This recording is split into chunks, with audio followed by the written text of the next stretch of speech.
difference does it make that the business school is part of a larger university? It's a huge benefit. We're a remarkably comprehensive university with not just all of the arts and humanities and sciences, but also the health sciences. And when you think about the big societal issues of the day, none of them fit neatly in a bow around the functions of business. Whether it's poverty eradication, addressing the education crisis, spawning innovation, addressing pandemics, dealing with global cybersecurity. Every one of those issues has a big piece of business in it, but it needs every other part of the campus. Climate issues, sustainability. We have a variety of interdisciplinary programs, whether it's law and business, with the Institute of the Environment, with public policy, with public health, with medicine, with theatre, film and television, with computer sciences. All of these interdisciplinary programs position our students to understand and then in turn address the big issues of the day.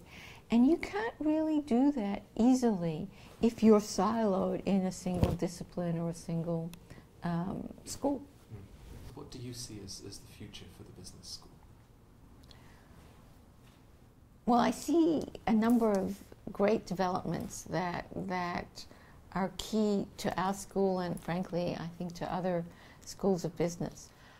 We continue to stretch our development of our students around global thinking and also entrepreneurial thinking. We're building an accelerator now so that students can be in a supported environment to develop new business ideas and to partner across the UCLA campus with Startup UCLA to bring peer students and faculty in from the health sciences, from computer sciences, from the humanities to develop new business ideas, because the power of interdisciplinarity creates wonderful new opportunities. A third area that we're clearly bringing into our school is the new technology of delivery. Time is such an expensive commodity for our students, whether they're full-time or professionally employed or globally distributed through our partner executive MBA programs in Latin America and Asia. And we know that we can enhance learning by providing delivery, virtual delivery of lectures, for example, so that as a complement to the learning experience, whether it's students who take the lectures online and then come to class prepared, or then repeat the lectures and all of the linked material and quizzes and so forth as a complement to what they've seen in class.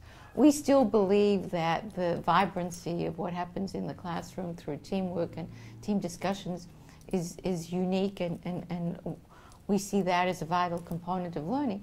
But delivery of content can be really enabled through online or virtual delivery, and we've done already experiments where we've compared sections that are traditional to the online sections, and we see very strong comparison. In fact, there is no difference, same lecturers, same instructors.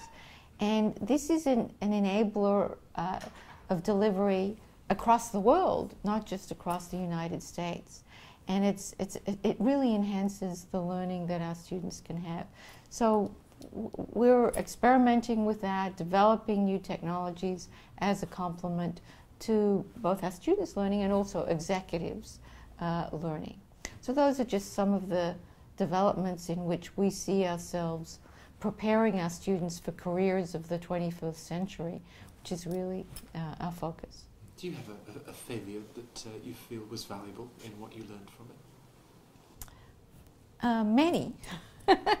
I hope I've practiced what I've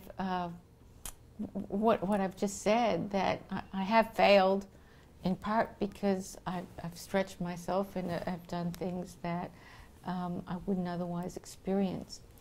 You know, one of the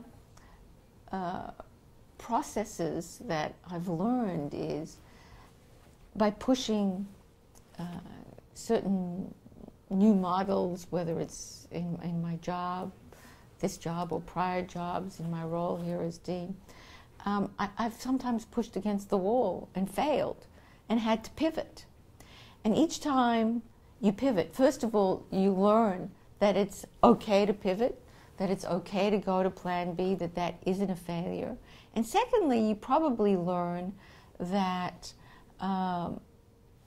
there was a reason for that failure, that maybe you pushed too far or you didn't build alliances and constituents and partnerships and supporters in a way that's sufficient for what you're trying to accomplish, that you rushed too hard, too far, too quickly, without building the necessary alliances to get something through. And I suppose that's something I constantly learn. I'm a bit of an impatient person, and sometimes the path to the goal line has to involve some zigs and zags, which you prefer not to do, but they're absolutely necessary in order to get to that goal line.